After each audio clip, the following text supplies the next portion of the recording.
Taong 1958, Armado, Occidental, Mindoro. Noong mga panahong ito, nasa edad 30 anyos na si Melchor. Matanda na kung susumahin, pero nag-iisa pa rin sa buhay. Ayon sa kanya, wala sa puso niya ang pagkakaroon ng asawa. Lumaki siya sa hirap, kaya hindi niya maisip ang kanyang magiging buhay kapag pumasok siya sa buhay ng pagpapamilya. Napakahirap na bagay yun para sa kanya, lalo pat lalaki siya. Dahil dito, paulit-ulit niyang sinasabi sa utak niya na hindi niya gagayahin ang pagkakamali ng kanyang ama. Nangako rin siya na bago siya magkaroon ng pamilya, sisiguraduhin niyang nasa maayos na siyang kalagayan. Ang kaso lang hindi ito naging madali. Bawat araw na dumaraan, masakit ang markang naiiwan sa kanyang muka ng sampal ng realidad. Paulit-ulit naman siya noong lumalaban pero sadyang hindi siya pinapabura ng panahon. Ang kinikita niya sa araw-araw, halos kulang pa pambili ng mga pangangailangan niya. At sa halip na makapag-ipon, unti-unti siyang nalilibing sa utang. Gawa ng may mga obligasyon siyang hindi natutupad, gamit lamang ang perang pinagpaguran. Dahil dito, obligado siyang mangutang. Hanggang sa yung pinagkakautangan niya, tinalikuran na rin siya. Ang nais na lang din itong mangyari, bayaran niya ang mga natira niyang utang, kaya wala na rin siyang nagawa, kundi ang magtiis. Kahit ano kasing pagmamakaawa, sadyang nadala na ang taong yon sa mga dahilan niya. Hindi nagtagal, mas lalo pa siyang nakaramdam ng hirap sa puntong hindi na niya mawari kung ano ang kanyang gagawin.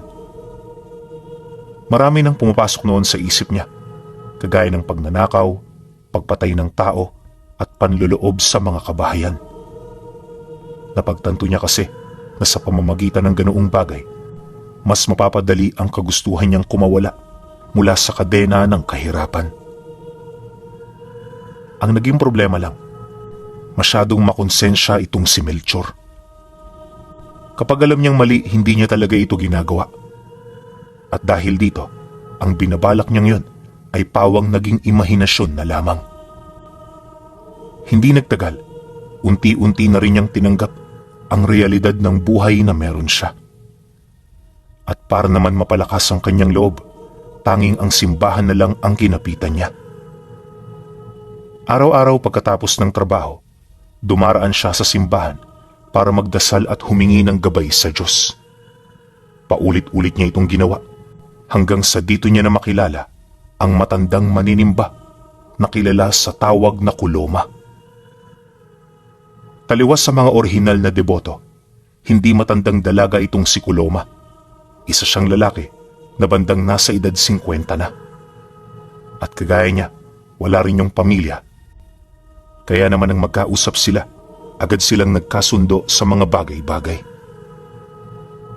Sa kanilang pag-uusap, napag-alaman niyang manggagamot ito na matagal ng lihitimong deboto ng simbahan. Ayon kay Kuloma, ang pagsisimba ay nagpapalakas ng espiritual na katangian ng isang tao na siya namang susi sa mas malakas na karunungan. Dagdag pa nito na, ilang taon na rin niya itong ginagawa at aminado siyang hindi siya nagsasawa na ito ay gawin at tuparin. Nabanggit din ito sa kanya na kahit hindi siya katulad ng ibang manggagamot na nabiyayaan ng karga, ipagpapatuloy niya ang mga pinaniniwalaan niya. Mariin din itong inilahad na hanggang kamatayan siyang mananampalataya sa aral na alam niyang tama at sumusunod sa kagustuhan ng Panginoon. Nang marinig naman ni Melchor ang naging kwento nito, hindi niya maipagkakaila na mas lalo pa siyang nagkaroon ng interes para makinig sa mga kwento nito. Alam niya kasi na may kabuluhan ang bawat katagang sinasabi nito, kaya naman kahit marami siyang trabaho, literal na binigyan niya talaga ito ng oras. Sa paglipas ng mga araw at linggo, madalas na silang magkita ni Kuloma hanggang sa dumating ang punto na niyaya na siya nitong bumisita sa mumunti nitong tahanan. Pagkarinig niya sa naging alok nito, hindi na siya nagdalawang isip pa. Alam niya na kailangan niya roong pumunta Hindi dahil sa inanyayahan siya, bagkus ay para na rin masagot ang mga katanungan sa isipan niya. Kahit nasa tamang edad na kasi itong si Melchor, nananatili pa rin palaisipan para sa kanya ang katotohanan sa likod ng mga lihim na karunungan na halos napapakinggan niya lang sa usap-usapan ng mga matatanda. Marami ang nagsasabi na kwentong barbero lang ito. Subalit marami rin namang naniniwala na totoo at merong basihan ng ganoong mga istorya. Yun nga lang, sa edad niyang yun, hindi pa rin siya makahanap ng batayan para may makilingan sa dalawang paniniwalang naglalaban sa kanyang isipan. At dahil dito, kung kaya't pinaglaanan niya talaga ng oras at interes ang buhay at pagkatao ng lalaking nakilala niya sa simbahan. Pagsapit ng araw ng simba, taimtim silang nagnilay-nilay ng kanilang mga hangarin. Pagkatapos naman ng misa, tumungo na sila sa bahay nito para mag-almusal at mag-usap ukol sa kanyang mga gustong malaman. Naniniwala kasi itong si Coloma na kaya nagkaroon siya ng interes sa lihim na aral ay dahil sa may mga gusto lang din siyang masagot na katanungan kagaya ng mga taong nakilala nito. Dagdag pa nito na obligasyon nito ang magbigay ng kalinawan sa isip ng bawat tao, kaya makakaasa siya na malalaman niya ang lahat ng nais niya. Dahil sa sinabi nito, aminado siya na nakaramdam siya ng pagkasabik. Inaasahan din niyang makakarinig siya ng kwento at mga talambuhay dito, pero pagdating nila sa tahanan nito, unti-unting nagbago ang naramdaman niya. Yung bahay kasi ni Coloma, napakaluma na. Tapos ang mas masaklap pa, nasa pinakadulong parte ito ng lugar nila. At yung lugar na yon, kilalang puntahan ng mga taong nawawala. Dahil sa kanyang kapiranggot na nalalaman ukol sa lugar na kanyang pinuntahan, hindi niya maiwasang magtanong dito kung bakit dito yun naninirahan. Ngunit nang marinig nito ang kanyang sinabi, tumawa lang naman ito habang sumasagot sa kanya ng, "Ganyan ang mga matatapang, Melchor. Huwag kang matakot. Kumalma ka lang. Ligtas ang lugar na ito." Ngunit nang marinig niya ang sinabi nito, hindi siya ganong nakumbinsi sa kadahilan ng noong nagdaang mga araw, merong napabalitang nawawala sa lugar kung saan sila pumunta.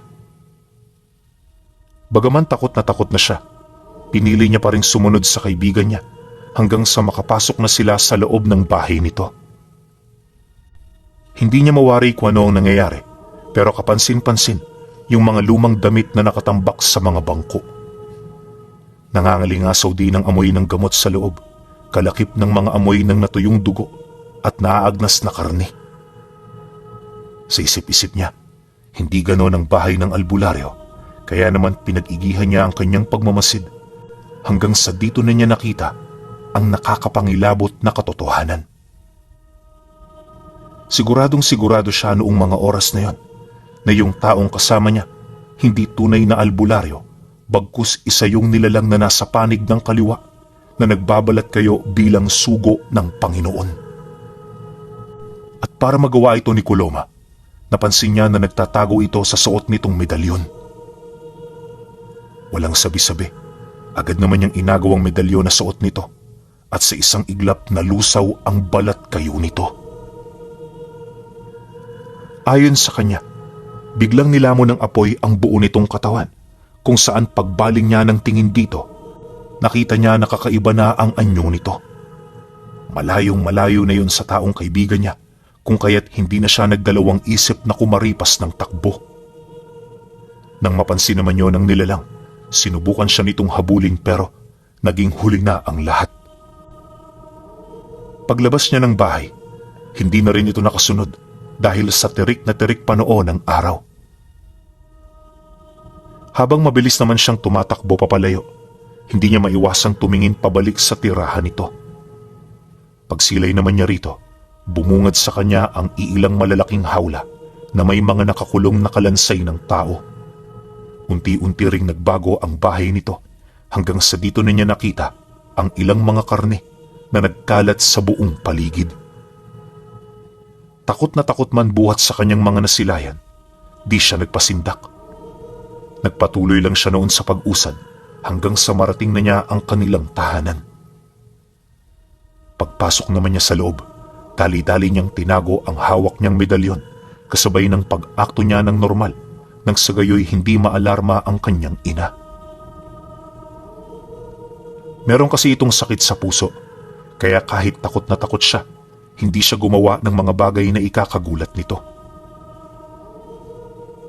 Kinahapunan, pagdating ng tatay niya, kinausap niya ito ng pribado ukol sa problemang kinakaharap niya. Ang kaso lang, nang marinig nito ang kanyang hiling, hindi siya nito kaagad na pinaunlakan. Bukod kasi sa marami pa itong ginagawa, wala rin itong panahon para sa mga katarantaduhan na lalabas sa kanyang bibig. Ngunit nang mapansin ito ni Melchor, mas lalo pa siyang nagpumilit hanggang sa magdesisyon siyang ipakita dito ang hawak niyang medalyon. Pagsilay naman ng tatay niya sa bagay na yan, bigla itong napatitig sa ipinakita niya kasabay ng pagtatanong nito ng, Kanino yan? Saan mo kinuha yan? Pagkasambit nito ng mga kataga, ramdam niya ang galit nito na namumutawi sa mga salita. Dahil dito hindi kaagad siya nakaimik hanggang sa sapilitan na siyang dinala ng tatay niya sa pribadong silid. Pagsarado nito ng pinto, muli na naman siya nitong tinanong ukol sa dala niyang medalyon. Dagdag pa nito na iisang tao lang ang kilala niyang nagtatanga nito at yun ay walang iba kundi yung albularyong nakatira sa lugar na pinupuntahan ng mga taong bigla na lamang nawawala. Mariin din itong inilahad na hindi magiging maganda ang kanyang kalagayan sa oras na napatunayan nitong ninakaw niya ang bagay na yon. Nang marinig naman niya ang sinabi nito, hindi siya nagdalawang isip na ilahad pa dito ang lahat ng mga nalalaman niya. Inamin din niyang naging kaibigan niya ang taong yon at dito rin niya ito kinuha. Subalit, kaya lang naman siya napilitang gawin ng pagnanakaw ay dahil sa nakatunog siya ng kakaiba sa pagkatao nito. Mariin din niyang inilahad na sino man ang albularyong yon, nasisiguro niyang hindi ito sugo ng Panginoon. Sa pagpapatuloy ng kanilang pag-uusap, kahit papaano unti-unti na niyang napansin ang pagkalma ng tatay niya. Hindi niya mawari pero pakiramdam niya meron din itong nalalaman ukol sa taong naging kaibigan niya. Nang marinig naman ito ang lahat ng kanyang mga kwento, inabisuhan siya nito na wag na munang lumabas ng bahay.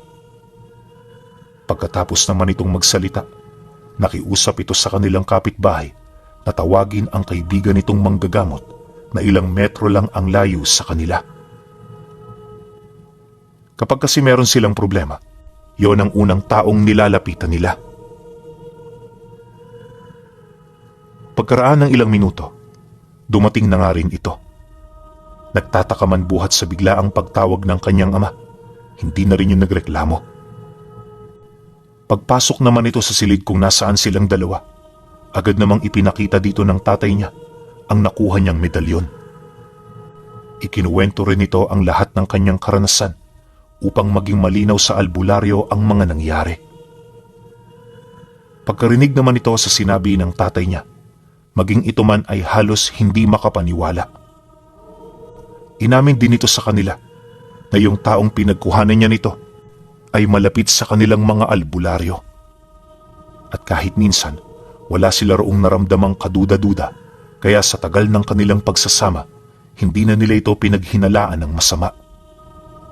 Nabanggit din ito na alam ng taong yon ang kanilang mga abilidad, kaya kung sakaling ang totoo ang kanyang mga paratang, paniguradong mahihirapan silang lahat.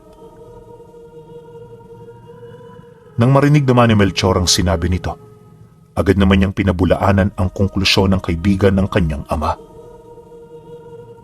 Noon yun, pero hindi ngayon. Huwag niyo sanang kakalimutan. Produkto na si Coloma ng kapangyarihan ng kadiliman. Lahat ng gamit na hindi sa kanya tumalab noon, nasisiguro kong tatalab na ngayon. Dahil sa sinabi niya, napaisip ang albularyo. Ilang minuto pa ang lumipas, lumabas sila ng silid para paghandaan ang pagsapit ng gabi.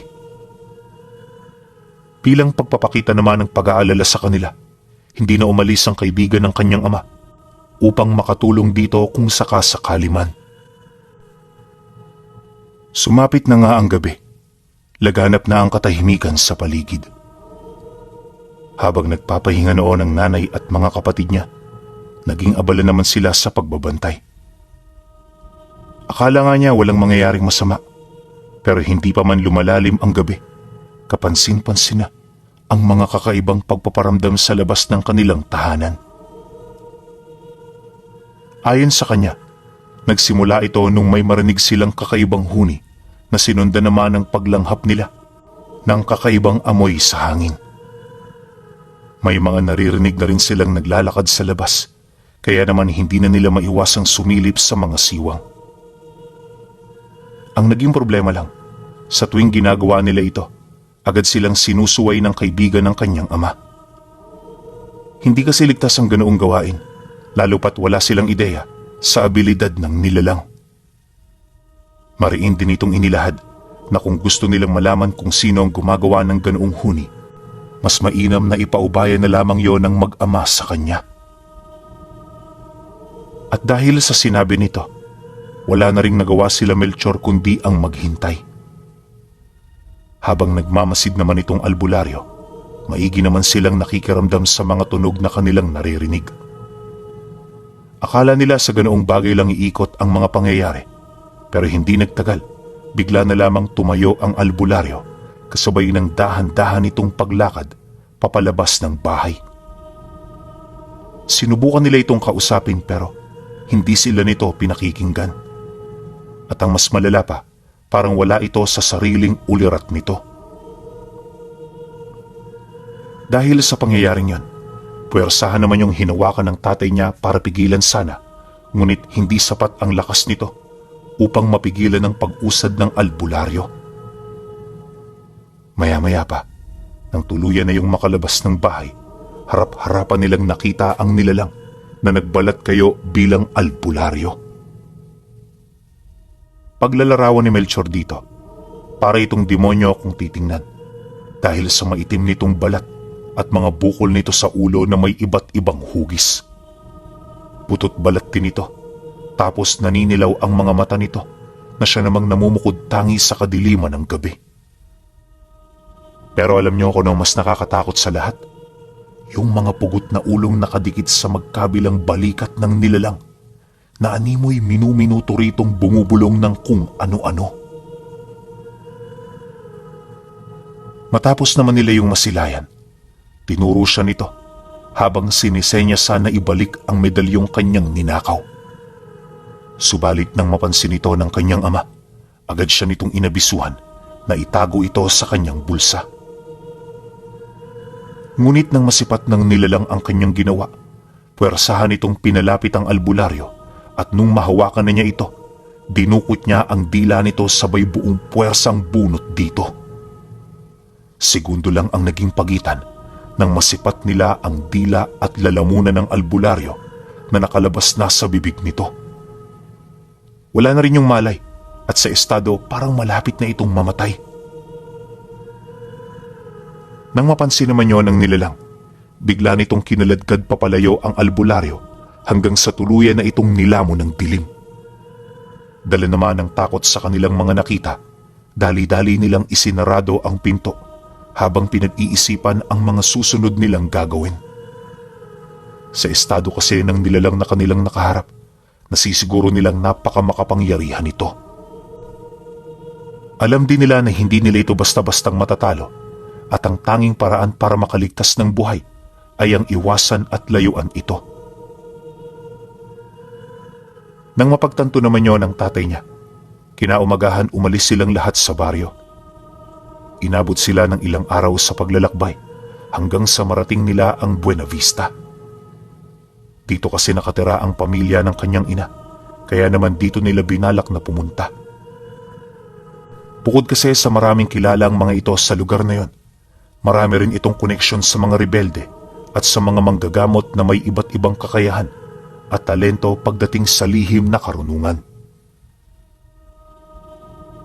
Nang marating naman nila ang bayan, agad silang sinalubong ng mga ito. Ilang oras din sila noong nag-usap-usap hanggang sa dito na matanong ng mga kapatid ng nanay niya ang tungkol sa rason ng kanilang pagpunta. Nang marinig naman nila ang sinabi nito, hindi na sila nagdalawang isip na ilahad ang katotohanan. Natatakot kasi sila sa mga pwedeng mangyari, lalo na kung sapilitan nilang ilihim sa mga ito ang totoong rason kung bakit sila naglakbay ng ganoon kalayo. Pagkarinig naman ng mga ito sa kanilang naging kwento, hindi ito nagdalawang isip na papuntahin sila sa lugar ng mga rebelde na pinamumunuan ng mga kadugo nila. Pansamantala, doon na muna sila titira hanggat hindi pa malinaw ang kinakaharap nilang problema.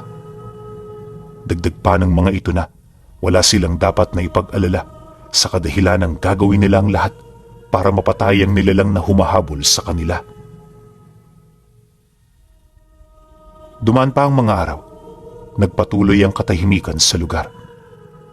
Akala nga noon ni Melchor, hindi na sila masusundan ng nilalang, pero nagkamali siya. Bago pa man kasi matapos ang linggo, muli na naman itong nagparamdam sa mismong kuta kung saan sila nagtatago. Ayon sa kanya, na kapag sumasapit ang gabi, may mga huni silang naririnig na katulad ng huni nung nilalang na pumatay sa kaibigan ng tatay niya. Nabanggit din ng mga rebelde na yon ang kauna-unahang beses na makarinig sila ng ganon, kaya naman ora mismo naghanda at naghigpit na ang grupo. Gabi-gabi matindi ang pagbabantay na nangyayari, kaya naman kahit isang insekto walang nakakapasok sa kampo nang hindi ito nakikita. Ang problema lang, hindi insekto ang kalaban nila. At makalipas lamang ang 2 araw, dito na nagsimulang mawala ang iilan sa kanilang mga kasama. Naging palaisipan yan para sa grupo, kaya para wala nang mabiktima pa, sama-sama nang nagbantay ang mga ito. Hindi naglaon. Dito na nga nila nasilayan ang nilalang na pumapatay sa kanilang kasama. At kagaya nga ng inaasahan, ito ay walang iba, kundi yung nilalang na pinagnakawan niya. Galit na galit itong naglakad papalapit, habang sinasalo ang lahat ng balang tumatama sa katawan nito.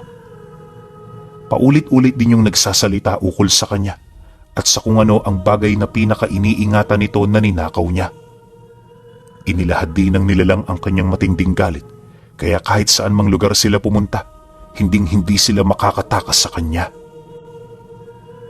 Nang marinig naman yun ni Melchor, halos mapaisip na siya noon na ibalik sa nilalang ang medalyon na kanyang nakuha. Nawari niya kasi na wala naman itong kabutihang maibibigay sa kanya, kaya mas mainam na ibalik na lamang niya ito sa totoo nitong may-ari. Inakala rin niyang yun ang rason kung bakit sila nito natuntun, kung kaya't sa sandaling makuha na ito ng nilalang, may posibilidad na malagay na silang lahat sa tahimik. Ngunit, nang mapansin ng kanyang ama ang binabalak niya, ito na mismong humarang sa kanya. Ayon dito, huli na ang lahat para sa ganoong pasya. Kahit isoli niya pa ito, wala nang magbabago buhat sa dami ng nasangkot. Dagdag pa nito na ang kinakailangan nilang gawin, humanap ng paraan kung papaano ito matatalo. Nang marinig naman niya ang sinabi nito, hindi niya maiwasang mapaisip. Alam niya kasi na may punto ang kanyang ama, kaya naman muling nanumbalik ang tapang sa kanyang katawan.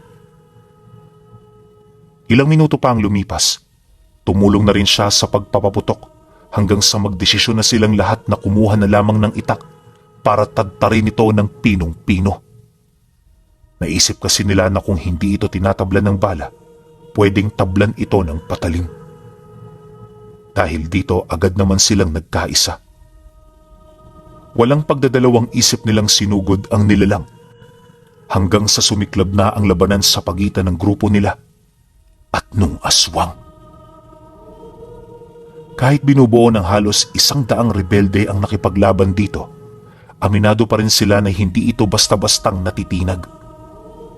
Bukod kasi sa napakaliksi nito, May mga kasama rin pala yung nilalang na hindi malayo sa itsura ng sigbin. Ito ang nagdulot sa kanila ng matinding problema. Gawa ng nung sumalakay ang mga ito, nasira nito ang hanay ng depensa nila. Napakadali para sa mga nilalang na yon na makapasok, gawa ng hindi nila ito napaghandaan. At dahil sa pakikisawsaw ng mga ito, nagkawatak-watak ang kanilang pangkat. May ibang nakikipaglaban sa mga sigbin, habang may pangkat naman na patuloy pa ring sinusundan ang nilalang na pangunahin nilang kalaban. Ang problema lang, dahil sa kawalan nila ng karga, naging mahirap ito para sa kanila. At habang tumatagal, dito nila unti-unting nakikita kung gaano kadelikado ang nilalang na kanilang kaharap. Sa sobrang talas kasi ng mga pangil at kuko nito, sa oras na lumapat yun sa katawan mo, dire-diretso itong tatagos sa likod mo. Hinding-hindi mo yun mapipigilan at ang magiging pakiramdam mo rito ay para ka lang hinihiwa ng dahan-dahan na walang kahit na anong sakit at hapdi. Dahil sa ganun itong abilidad, kailangan nilang ilaga ng bawat pag-atake nito. Akala nga nila hindi na magiging posible na mahuli pa nila ang nilalang na yon, pero hindi nagtagal dahil sa kanilang kasanayan pagdating sa pakikipaglaban ng malapitan, nagawa nila itong mahulog sa kanilang bitag. Gamit ang lambat, paulit-ulit nila itong sinubukang dakpin hanggang sa may nagtagumpay na sa kanila. At nung makapasok na ito sa lambat na tinipo nila, sinundan pa nila ito ng sinundan hanggang sa tuluyan na itong mapuluputan. Pagsilay naman nilang naghihikahos para makawala ang nilalang, dito na nila yun pinagtulungang talian hanggang sa kalaunay hindi na ito makakilos. Matapos naman nila itong maisakatuparan, doon na sila sinubukang pagtulungan ng mga sigbing kanina pang nananalasa. Subalit dahil sa pinagsama-samang lakas ng grupo, hindi rin nakatagos ang mga ito hanggang sa tuluyan na rin nila itong naitaboy. Maya-maya pa, paglayo naman ng mga nilalang, agad nilang ipinasok sa kuta ang kanilang huli. Bagaman hirap na itong kumilos sa loob ng lambat, hindi nila pinahintulutang makaisip ito ng paraan kung papaano ito makakatakas. Alinsunod din sa utos ng kanilang commander, kinulong na muna nila ito sa bakal na rehas para mapag-aralan at para matanong ito ukol sa kanyang pakay at gustong makuha sa pamilya ni Melchor. Ang kaso lang, hindi ito naging madali, kaya naman para kumalma ito, pinagpahinga muna nila yon ng isang buong gabi. Kinaumagahan, habang abala ang kanilang mga kasama sa paglibing ng mga labi ng nasawi, matyaga namang nanatili silang mag-anak sa loob ng kubo kung saan ito nakakulong. Bawat kilos nito maigi nilang pinagmasdan hanggang sa dito na nila napansin ang pagiging kalmado ng nilalang. Paunti-unti, sinubukan itong magpalit anyo sa wangis ng taong halos may kahaling tulad ng sa kanila. Matapos naman yung gawin ng nilalang, kalmado itong tumitig sa kanila kasabay ng pagwiwika nito habang nanghihina. Wala kayong pagpipilian. Kailangan kong mapawi ang medalyon para maipagpatuloy ko ang aking mga nasimulan. At ngayong naagaw na yan sa akin, nasira na rin ang tuluyan ng buhay ko. Para nyo na rin akong pinatay, kaya wala nang saysay pa na panatilihin nyo kong buhay. Ang mga gaya ko ay madaling tumanggap ng pagkatalo. At sa puntong ito, alam kong talo na ako. Naghihintay na lamang ako ng kamatayan ko. Maswerte ka, Melchor. Naisahan mo ko. Hindi ko sukat akalain na ang katulad mo gagawa ng ganoong bagay. Nang marinig naman nila ang sinabi ng nilalang, hindi sila kaagad nakasagot. Pinag-isipan nila ng maigi ang ibabato nilang salita dito hanggang sa dito na naglakas ng loob na sumagot ang kadugo nilang commander ng mga rebelde. Ganun ba? Kung yan ang ibig mong ipahiwatig, wala na palang saysay ang ating pag-uusap. Pero bago ka namin paslangin, Maaari bang malaman kung ano ang bisa ng medalyong ito? Pwede ba namin itong mapakinabangan? Hindi nyo yan mapapakinabangan. Ang medalyon ng panggagaya ng anyo ay nangangailangan ng itim na kapangyarihan. At sa estado ninyo, mga ordinaryong tao lang kayo. At ang makakagamit lamang ng ganyang bagay ay ang mga taong likas na ang kadiliman sa kanilang mga puso. Ibig sabihin, hanggat mabuti ang mga budhi ninyo, wala yang silbi kahit itago nyo pa yan sa napakahabang panahon. Pagkatapos nitong magwika, inamin ito sa kanila na ang kahinaan nito ay ang araw. Ito lang din ang elemento na makapagwawakas sa buhay ng nilalang. Kaya kung wala na silang kailangan, mas mainam na tapusin na nila ang kanilang mga nasimulan. Nang marinig naman yon ng commander, hindi na ito nagdalawang isip na sundin ang payo nito. Nakakabahala man sa mga posibilidad na pwedeng niloloko lang sila ng nilalang. Pinili nilang sumugal alang-alang sa kagustuhan nilang matuldukan na ang lahat ng pangyayari.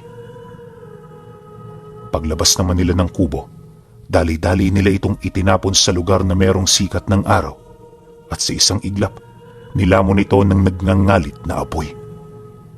Agaran ding pumanaw ang nilalang hanggang sa maglaho ang bakas nito na animoy hindi man lang yun umiral sa mundo. Magmula noong napaslang nila ang nilalang na yon, nanatiling nasa pangangalaga ni Melchor ang medalyon.